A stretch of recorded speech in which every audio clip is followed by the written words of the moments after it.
Strength means carrying everything. That resilience means enduring friction without breaking. But true power isn't found in constant resistance.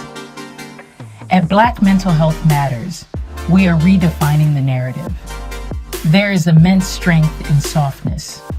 There is courage in choosing to heal, in setting down the heavy lifting, and in claiming your peace as a non-negotiable right. We are building the infrastructure for impact. A collective space where the diaspora can find tools, community, and the unshakable permission to slow down, process, and thrive. Your healing is not a luxury, it is the foundation. Join the movement. Let's build a softer, stronger tomorrow together. Good day, everyone. Welcome to Black Mental Health Matters. My name is Itiyopiya Ewart, and I'm a clinical sex therapist. We are streaming live to United States of Africa on the Black Mental Health Matters YouTube channel and on LinkedIn Live.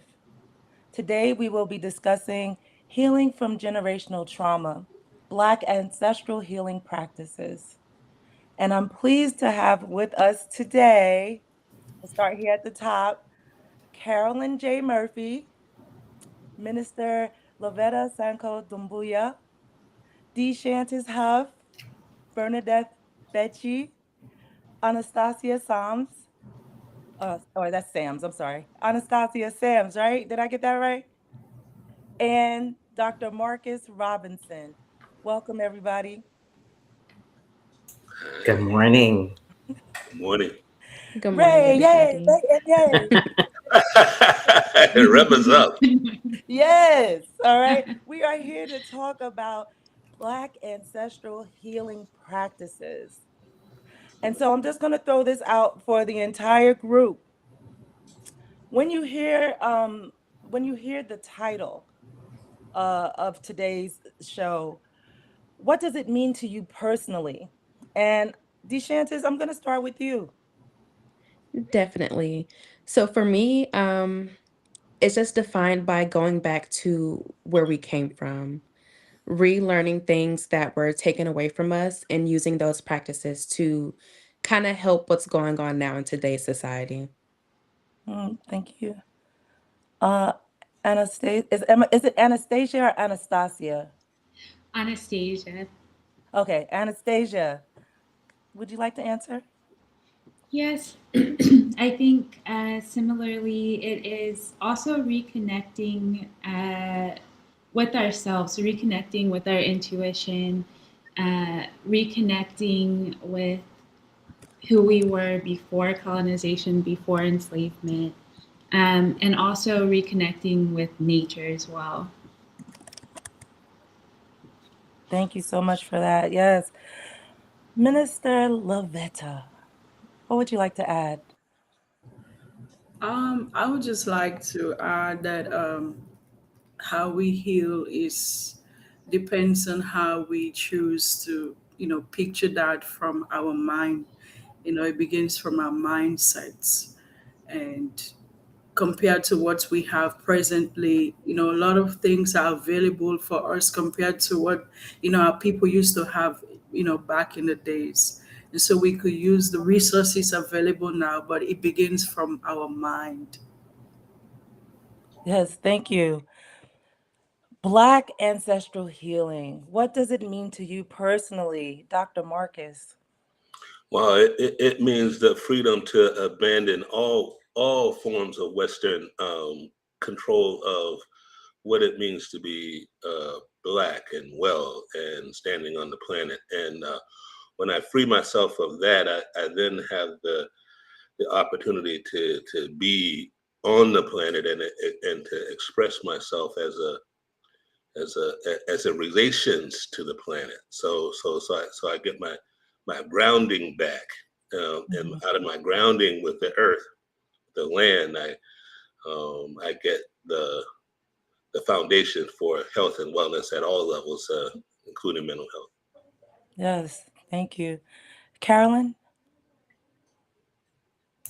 Good morning. Echoing pretty much what everybody else is saying, especially Dr. Marcus, being able to abandon. I like that word, abandon the Western thinking, thinking out of the box. My healing has become utmost important to me, and as I'm on my journey, it has become even more important to bring someone alongside with me in our community. I guess absolutely. And last but not least, Bernadette. I would be repeating everything that everyone has said because it all resonates with me, and I definitely think in the same line as everyone else, my virtual co-panelists. But I think one thing that I would like to add to and contribute to the conversation here is um, it's really interesting when I speak as someone who was born in the motherland. So I was born in Africa. I was born in Cameroon, but grew up in the West here in Canada. Um, and when I speak on my journey to someone maybe who's remained on the motherland longer, or someone who identifies Black but maybe was born here in the West, our idea of what it means to stand here as a Black person, what it means, even culturally, what that means, and how we integrate culture into our way of returning to self and our way to heal.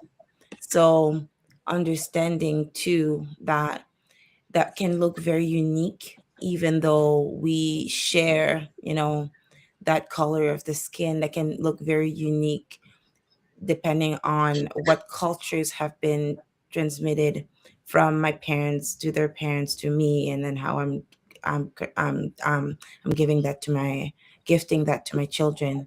So that cultural aspect can look very different. But for me, community is, I think, number one. um, I don't think we can heal in silos, and we can heal individually. So that practice of Ubuntu, it is absolutely important, and that understanding that I definitely am, because all of us here are, and I can take a little bit of everything here, so I can continue on my healing journey. Thank you.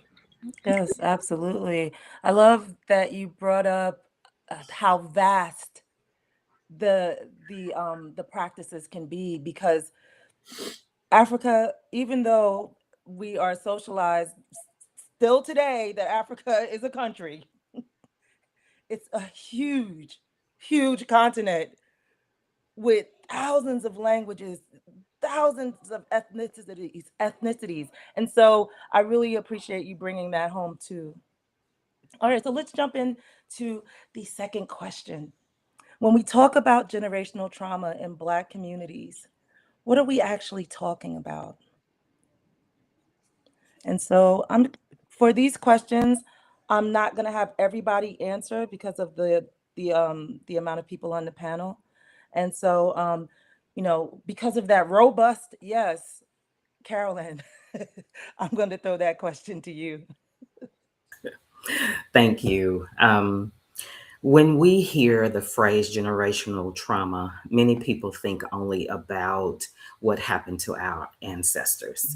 I believe it's bigger than that. Sometimes what gets passed down isn't only what happened, it's what we learned to believe because of what happened.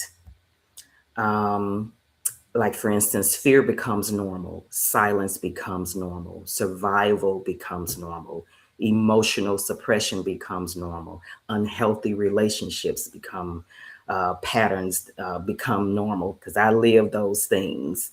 But as a Tennessee certified peer recovery specialist and a certified Christian life coach, I spend a lot of time helping people recognize some of those patterns, that we don't have to continue to carry them into our future, even though they shaped They shaped us, but we don't have to allow it to um, narrate our future. While we may inherit the patterns, we do not again have to pass down those patterns. Absolutely. Dr. Marcus, just throwing the same question to you. When we talk about generational trauma in Black communities, what are we actually talking about? So, I'm gonna stay in the American context, the U.S. context, because that's where I'm at. So I kind of locate the geography there, and I'm going to locate it in geography because geography has a direct impact on physiology and nervous systems. You know what geography, what the environmental, what the ecological, what the family base, what the individual members' capacities in the families to be functioning well, given all of that external environmental stuff. Okay, so excuse me, I'm suggesting that it is the biology that is rooted in the geography that is where the impact on the mental health and the physical health changes, and the approach to solving it needs to change based on who you are. And if I'm from a certain geography and I'm working with somebody else and they're from a different geography and that geography has shaped them differently, I need to be able to distinguish that shaping from my own shaping and make the translation such that I don't layer one more trauma on them by enforcing my worldview onto them, and rather the opportunity for me as a therapist is to relax my clutch on my own and enter into their model of the world and be with them and relate with them from where they are, and then in that space. Now we have a basis, you and I together in your world. I can now bring something from my world into yours that allows you to begin to reorganize, reassess, rethink, decide differently, behave differently as a result of the encounter. So, so I kind of drifted into the therapeutic part of it, but the kind of the internalizing part of it, as I look at my own situation, is that I recognize that growing up in the Jim Crow South in Florida makes a different kind of Black American than if you grew up in Beverly Hills, LA, even in the same time period. Because it's just a different physiology and a different impact, and I need to be able to address that. Full stop. Mm-hmm. Thank you for that. Benardeth. Absolutely. I don't know if you saw me here moving, but yes, yes, yes to everything that has been said by Dr. Marcus and by Carolyn. I to add to this, as someone who was adopted in this country through immigration policy, so understanding to the migration from one country to another, and as I'm getting older, I am and looking at my own patterns now, my children's patterns, my parents' patterns. I understand the weight um, that decision to leave a country to come to another had on them, and the underlining behaviors that as a child I noticed but didn't have the vocabulary and the language. I now understand a bit better how it has also shaped my world, the decisions that I make, some of the anxieties that I have that I didn't understand how to vocalize, but now understand a bit better. And I think some of them came with age and a bit of wisdom, but also a lot of them came through motherhood portals, because now I see my children and I think there's things that they don't understand why they do it, but by them being a mirror to me, I have a better understanding.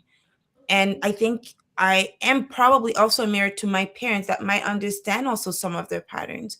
So how do we break that? How do we not continue some of these things that were there for a reason when they they came into us, so just to protect, right, as a way of survival, but maybe don't no longer are serving us, and I actually are probably detrimental to the way we're experiencing our human experience on this earth. Is, I think, by breaking the silence, by asking the hard questions, by going to your parents if they're still here, or any ancestors that are still here, going to them and having these conversations. Maybe they didn't even ask the questions themselves, and that might trigger something in them to start their own healing. One last thing, I remember going to a therapist, a holistic therapist once, and I was looking to heal an autoimmune uh, uh, a disease, I'll call it, in one of my sons, and understanding that autoimmune disease was not just showing up on their skin. It was something more internal, and then going down to the root of all of this, bringing holistic to modern medicine. And I remember telling the person, I am looking to heal my son, and then she said to me, well, you need to start by looking at healing yourself first.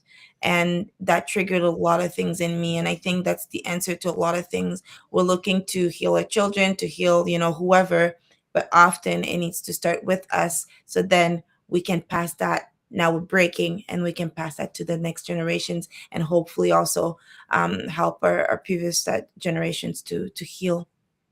Yes. Very, very important stuff there.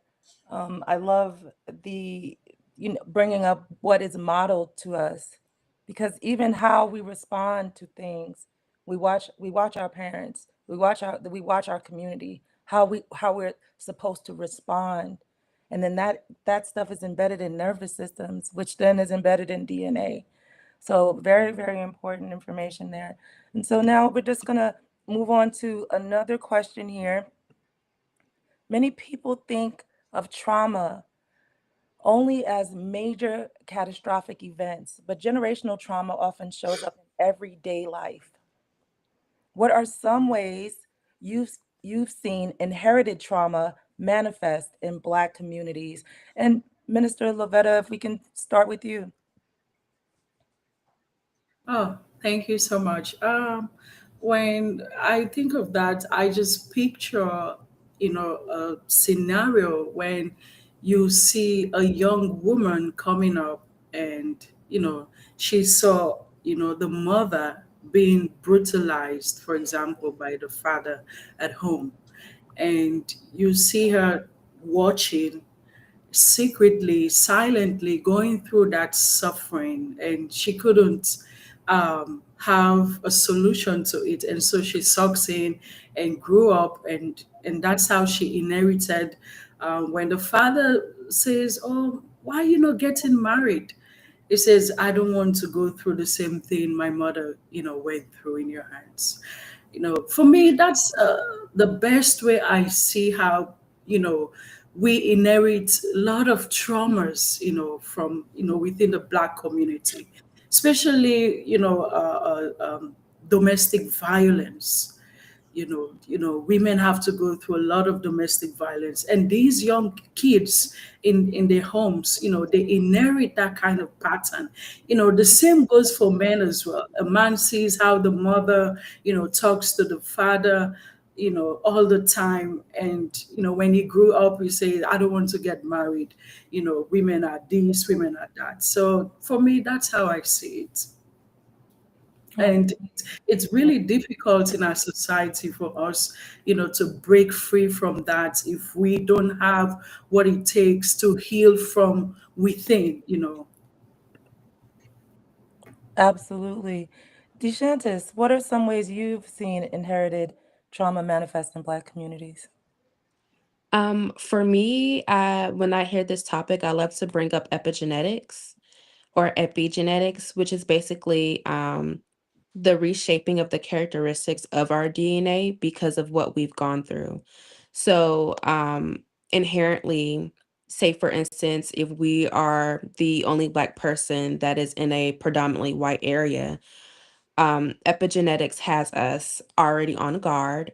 knowing that, we can't have our head down in our phones, knowing that we need to look around and be aware of everything and everyone and what's happening around us.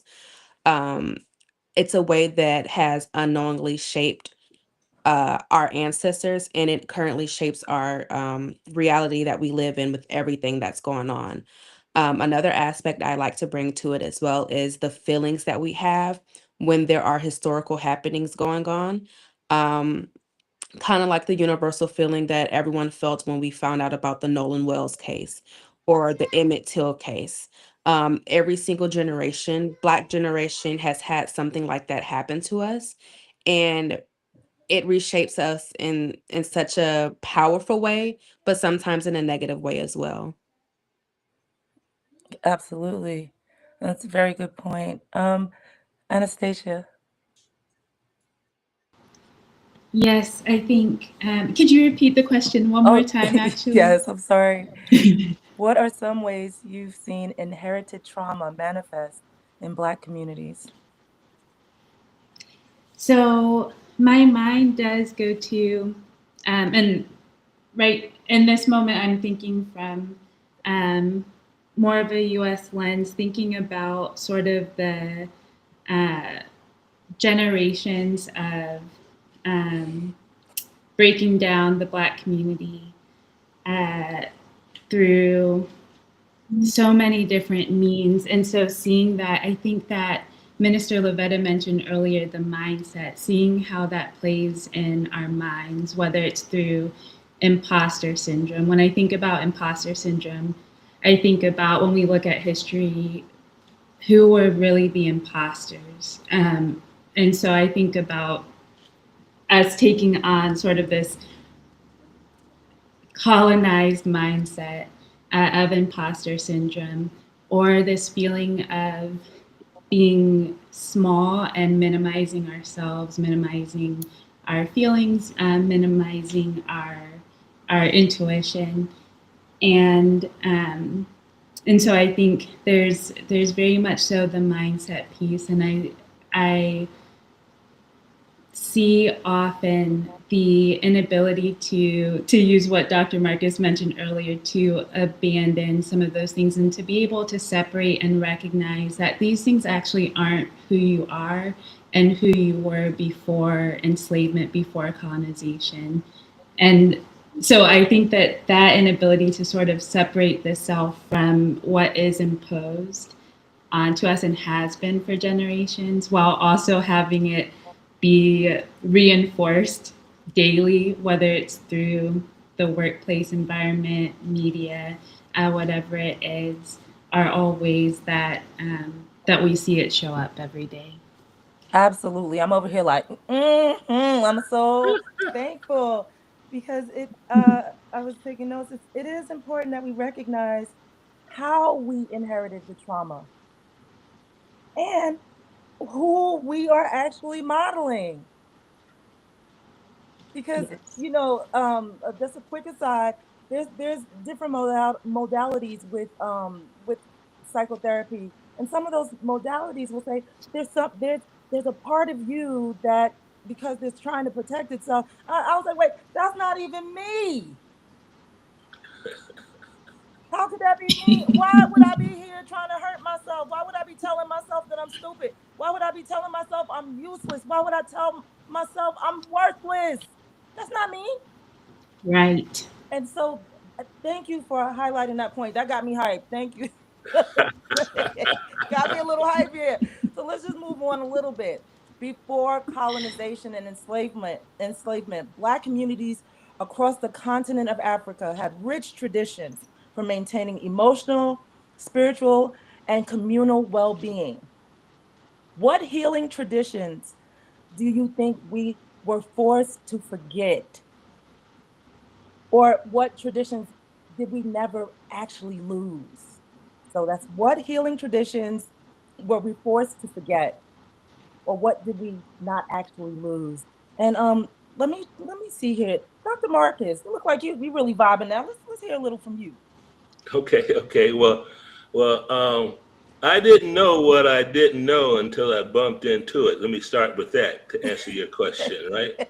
And the blessing of my life was to bump into Malidoma Some and Sobonfu Some and receive their blessing and richness and insight through the Dagara tradition and the Dogon.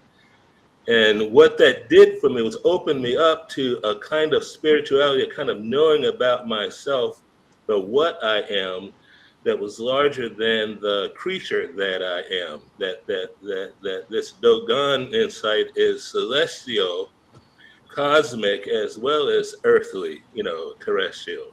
So now, as a man standing on the planet in 2026, I now connect that to the depths of what we know around quantum physics, astrophysics, quantum biology, because the root knowledge was in the Dogon and the Dagara people long before the colonizers showed up and enticed and sold some of us away. So for me, I bridged that gap between the planting that I am in the U.S. in this period, the initiation through the Dagara tradition that takes me all the way back, all the way through to Sirius, off planet really, if you follow their tradition, okay, and then to recognize that the science now has a way of determining the veracity and actual truth of the matter of that ancient tradition that goes all the way back to the Bantu. So what am I really saying about all of that is that what they forgot to tell us was that we are far greater than anything that they did tell us by 10 to the 10 to the millionth power, and that when you get that when you get what you are as a descendant, one who holds the DNA that goes all the way back to the beginning, when you get that, and then you understand what that beginning is, and then you realize the world that you're in is much smaller than the world that you were designed for. That's what the mental anguish is all about. That's what my anger is all about. That's what my real upset is all about. Is that I'm hemmed up inside of something way too small to hold the grand nature. When you say grand rising, when I try to get up like that, this environment, doesn't allow me to stand fully erect. Kind of thing. So then I practice the work of working on myself so that I can stand fully erect, and walk in my power on the planet, shaping the world co-creatively, not just being shaped by it anymore. It's a dance now for me. It's who's more dangerous, the circumstances and conditions of my life or me? And I usually take me on that fight, and I usually help people determine to take themselves on that fight and give them the tools that help them win more battles than lose, and lose less damaged when you lose, and win with a kind of grace and humility that doesn't demand that you inflict retribution, that you pass it on, that you kind of just, some treasure is yours to hold, not to pass on. So that's where I'm at about it. Sister Itiyopiya, thank you for asking me that question. Yes, thank you. I the imagery of the getting out, like grand rising, but I'm limited. They got me in this too tight pair of shoes. That is the worst feeling, let me tell you. Or too tight jeans. But anyway, Anastacia, what you got to say? Let me read the question for you. Let me read the question. What healing traditions were we forced to forget or perhaps never truly lost? Well, first I'll say it's hard to follow Dr. Marcus because I agree with everything that was just said. One thing that I will speak to from something I saw within my own family that I'm grateful for, that I see missing in some of my clients, was the oral tradition. As particularly with, I come from a family where growing up, my elders would be sitting around in the living room having conversation while me and my cousins were getting our hair braided, listening in as long as we weren't adding to it too much, and learning so much about their experience, particularly because they did grow up in the Jim Crow South, and our great grandmother was. She was the first in her family to be able to get an education because her mother was enslaved and wasn't allowed to read or write. And so being able to have that experience, definitely it shaped me in a way where I was able to, I guess the word that comes to me was it felt majestic. It felt majestic to experience my elders in that way, and to hear the powerful storytelling in that way. And I think that is something that is also being lost in some ways, being reclaimed in others, but being able to commune and hear the stories of all of who we are, so including who we were before these things as well, in community, particularly in younger and younger generations as well. And so that is one that I hope can continue to be reclaimed, because when it's not there, what I see from the clients that I've worked with who didn't have that is even more of a challenge finding themselves in the midst of all of this. Finding themselves, finding yourself being the challenge. Thank you so much for sharing that. And Carolyn, let me read the question for you again too. What healing traditions were we forced to forget or perhaps never truly lost? Well, when it comes to are you talking about our ancestors? Yeah. So before colonization and enslavement, Black communities across the continent of Africa had rich traditions for maintaining emotional, spiritual, and communal well-being. And so with that, what healing traditions were we forced to forget or perhaps never truly lost? Mm, that's a good question, and that's something that I am unfamiliar with, the healing practices of our ancestors. That's something that I need to study. So I'm interested to continue to hear more about it. Well, even that response speaks to something being lost. Yes. Yes. And and then there's something that I learned as you know, I do somatic practitioner. I'm a somatic practitioner. I work with the body. And one of the things that I learned right away was like how, the clapping and the rocking back and forth.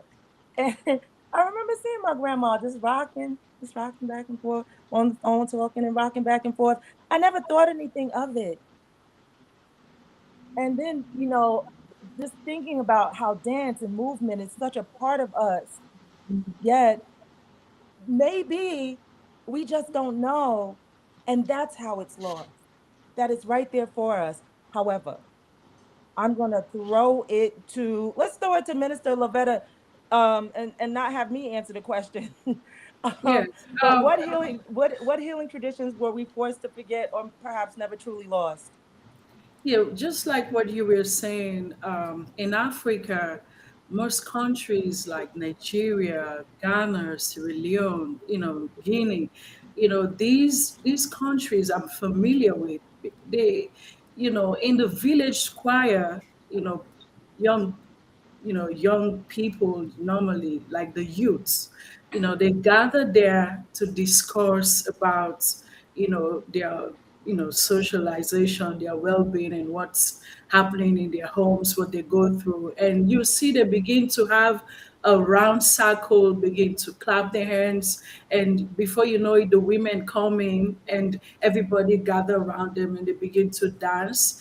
And while they dance, that's how, they begin to heal. That's how you see, oh, I feel good today. And you see the way they do things, it's really rich. And that part as lost, because we feel if we do that anymore, we're not civilized, we're not modernized, but that is one rich way we used to heal. And now we don't see that anymore, because one thing that, colonization, I know you've not gone there, but one thing is stole from us is not just our lands or the rich things that we have. It also stole, our culture and our language. Most of us want to speak English these days, and as you can see, you can hear me speaking, but I have, in my local dialects, I have Temne. I should be talking to you Temne right now, from Sierra Leone. But look at me speaking the English because I feel it's what's best.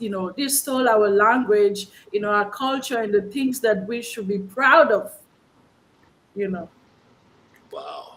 Yes. Wait, did Yes. y'all notice how Lovetta said proud? She didn't just say proud of. She said proud of. Yes. Yes. Yes. Because I'm sitting here like you can go pay $2,000 to have somebody teach you how to rock back and forth and clap your hands so that you can deal with your nervous system. What? See, you see that watch now you know why we like house music so much and why we like the dance like that. See, I'm telling you that is shaking the pain. All right, that is reorganizing and Sister Lovetta, Minister Lovetta, you take your shoes off and you do that on the ground in the earth. You dance and move, and now you are pounding with the earth, and you're getting the electricity and the magnetism from the earth coming up into your body, Exactly. girl. I'm telling you, you are now returning to the garden when you do that, and Yeah. guess where When I that do came from? that, I feel myself importance. I feel I'm important. I'm worthy. I'm moving and I'm healing. Just yesterday, I put on a music and I was dancing and I posted it on social media. I said, I'm not ashamed. Whatever I'm going through, I'm healing from it. And when I dance, I just feel good. Absolutely. I love the response. And Minister, we you touched on something, and we're gonna follow up with the next question. Colonization didn't only steal land and labor, just as you said, it also disrupted systems of knowledge. How has that affected the way many Black people understand healing today? Deshantis. I would say that it's taking our ancestral healing practices and made them negative, almost in a way that people have demonized it. Instead of refusing to take, Western medications, going back to drinking the roots, going back to eating, our healing practices. And I think one of the most important things for us too is spirituality. Um, Being brought over here has totally wiped away what we know and what actually works for us and our healing. So having that book thrown at us that told us to honor, the people who held us in captive rather than honoring our ancestors, which is to not be demonized by us. It's it's so deeper and so more in depth than what we know on the surface. Very, very good point. Bernadette. Mm. Absorbing all Mhm. of it. I'm absorbing all of it, and not to go back to that last question, but I'm just going to, because when I feel things, my body starts moving, and usually I'll make sound or I'll start moving my Yes. arms and things like that, and I think that is something too that was, and not that everyone is like that. I have a big personality like that. However, the little things that we do instinct, like with our instinct, that don't fit in what's deemed professional. Like when you're with people, don't do that, don't move like that. Even when you were talking about dance, Now we call it somatic, so we make it okay. However, I remember growing up and moving my hips as a little child and being, it was okay. That's how we've always danced. And when I started dancing like that in the West, how people would tell my parents, like, well, like, how is this little girl moving this way? What do you mean? Why are we over sexualizing how this person is moving, where it was just always the way we moved, right? Why are we seeing this through these lens? So, anyways, I digress with the question. However, I think I completely agree with Deshante, where and I see it everywhere in conversations in social media. Um, that was the best way to divide us. Spirituality, that is, I think. Language is another one. There's many. However, I see folks not being okay with, well, because I chose, maybe, I don't know, Christianity or whatever it is, well, your way of worshiping is the wrong one, right? But really, when you look at it, that's what we had before everything else came. And I think it's really, really sad. And I think even within ourselves, as soon as we are curious about studying, going back to roots, going back to spirituality in a different way that the church or every other institutions have taught us, as soon as we feel that desire, we almost want to suppress it because we've convinced ourselves that it is dangerous and it's not safe or it's demonic. I think it is important, even if we choose to honor God in a God that, maybe Christianity or any other religion or Islam has brought I think it is good for us to also educate ourselves in what was before that, what our ancestors were praying, the herbs that they were drinking, the ways that they were healing their bodies.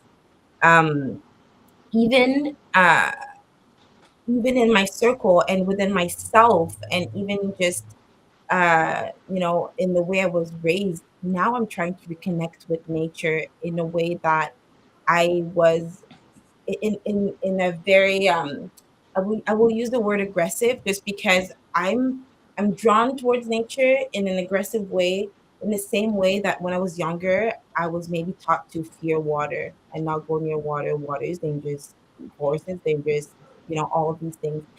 And now, as an older person, like as an adult, I'm trying to think about, so, like, what happened to us that we fear nature so much. We're like, especially those of us who are from the motherland, we're surrounded by only that water and forest, and so what happened to us?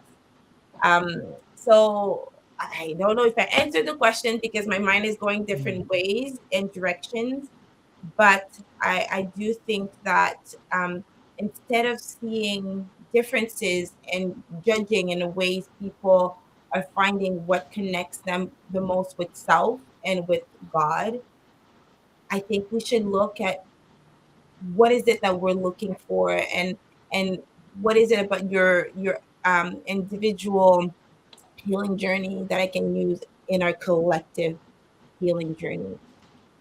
Um, and by looking at what we used to be or what we used to do as demonic, I think that is what makes the emancipation stop. That's what makes colonialism um, still live in cycles. It's because there's some things that have been ingrained, and then the perpetuator doesn't need to be there anymore. Now we're just sharing it and we're just giving it to our children, repeating that, and then that idea will just keep going and going.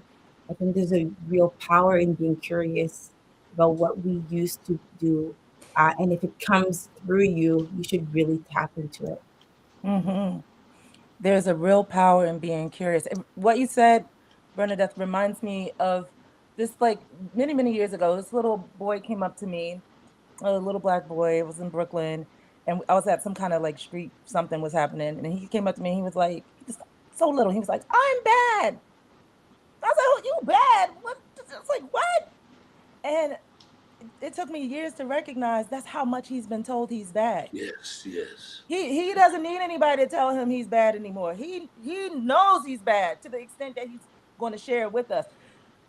Carolyn, let me read the question for you. Um, how has colonization affected the way many Black people understand healing today? Huh.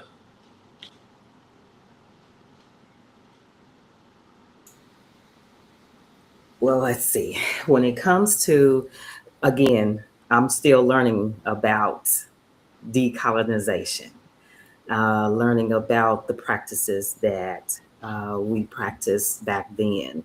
But the healing, well, our community really as a whole don't know healing. And I say that because everything has become so normal. As we said earlier, um, the even grieving, we don't know how to grieve. And so when I look at that question and I think about healing as a whole for our community, um, telling the truth. We don't know how to tell the truth. The grieving, we don't know how to grieve properly. Um, and that's part of why I am documenting my journey as I go to let us know that these things that we thought were okay are not okay. And by me being a peer, a Tennessee certified peer, and I hope I'm not going off on a tangent, I point to mental health professionals because I don't claim to know, I don't have the license for it, but I can tell our community through my lived experience how trauma truly affected me. And it's like, please go see a mental health professional. And because for years, the church was the center, but it left out the healing, the true healing part of it, the emotional side of it, the mental health side of it. So it's a lot that we don't know how to recognize healing, and that's something that I want us to do. Absolutely. What you shared is so powerful. And I've never heard it said so explicitly that the church was the center, but it left out the emotional healing that was so important. That's so important. And anyway, we don't have enough time. We really don't have enough time, y'all. So I'm just gonna like pepper through some Ethiopia, questions can I just add one little tiny thing, very, just very quickly because we don't have much time. very quickly? It's just in the even in the mental health professional that we're going to see, there's a real power in making sure that they're culturally informed and sensitive, because not everyone will sit necessarily with a therapist and explain their problem again, and like this, because it's reliving some trauma, and it's not for everyone. So I would say really go around and date, I'll say, like, date in the sense that make sure that it aligns the way they practice, that's the way you receive it. Otherwise it is not going to work. So having Mhm. someone who's culturally responsive and accepts the way you also heal is absolutely important. Mhm. Absolutely. Very, very important. Very important. All right. So let's see here. Mm, I want to jump to healing is often described as deeply personal, yet many ancestral traditions viewed healing as communal. How do we balance individual healing with collective healing? All right. We know that both are important. How do we balance that? Deshantis. For me, I'd say that the first step to communal healing is individual healing. It's learning the practices that you need within yourself to heal whatever trauma it is that you have endured, and then taking that back to your family, taking it back to the community, and seeing one, who is willing to acknowledge the trauma that they have even endured and what the practices that you are trying to bring around. Thank you, Anastacia. Yes, I think,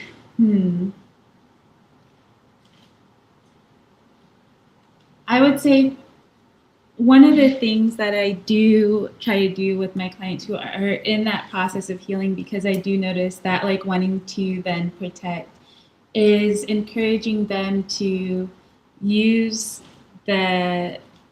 discernment and finding spaces where they can be their full selves, and that being able to have that as a healing experience in and of itself, while they're also in the process of working through, their individual trauma as well. And so I think that those two definitely go hand in hand. Thank you for sharing that.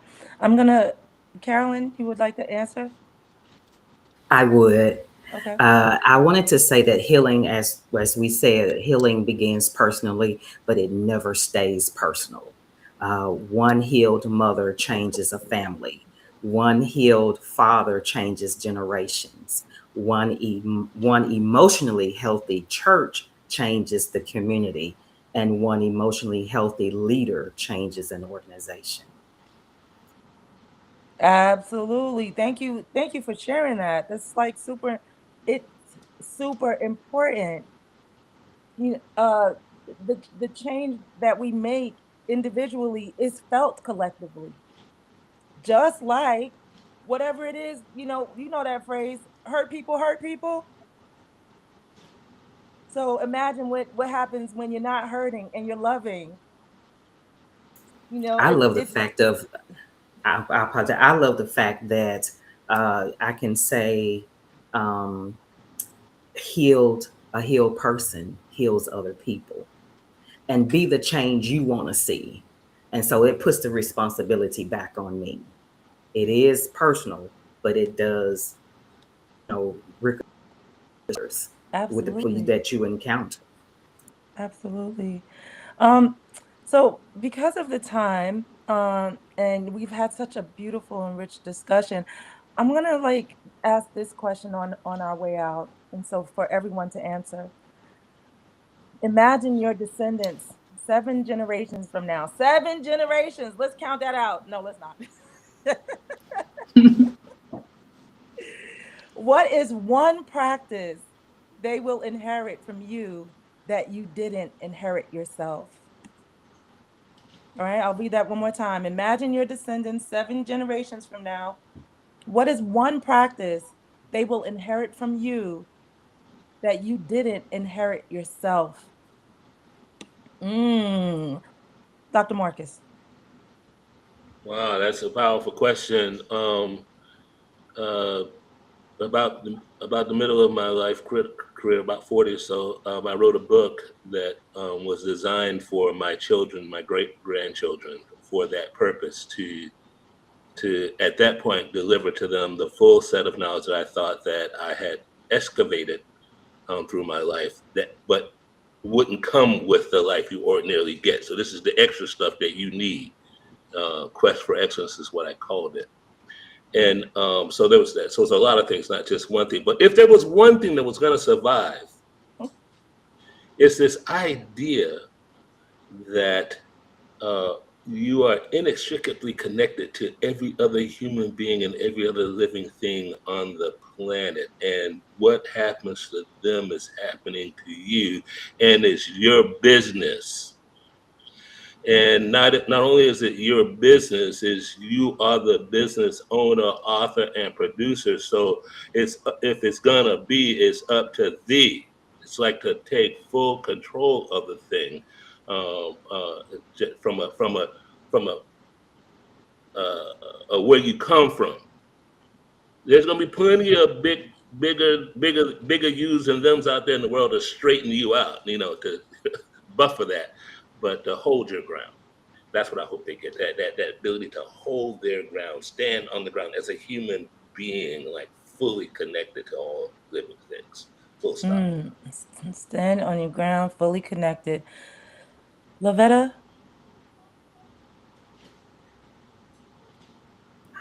Yes, I would just love to say that you just have to always see it in a way that is personal to you and, aggressive in order for you to have the healing that you want.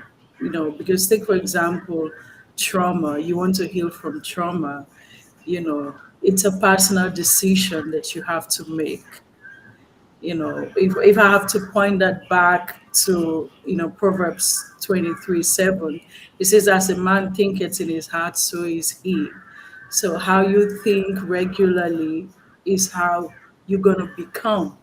And for me, that's very powerful because that's a thing that you will leave that, our ancestors perhaps before did not know, that a lot of things can come from us in the way that we think, and it can shape, our families, our communities, in the world that we live in.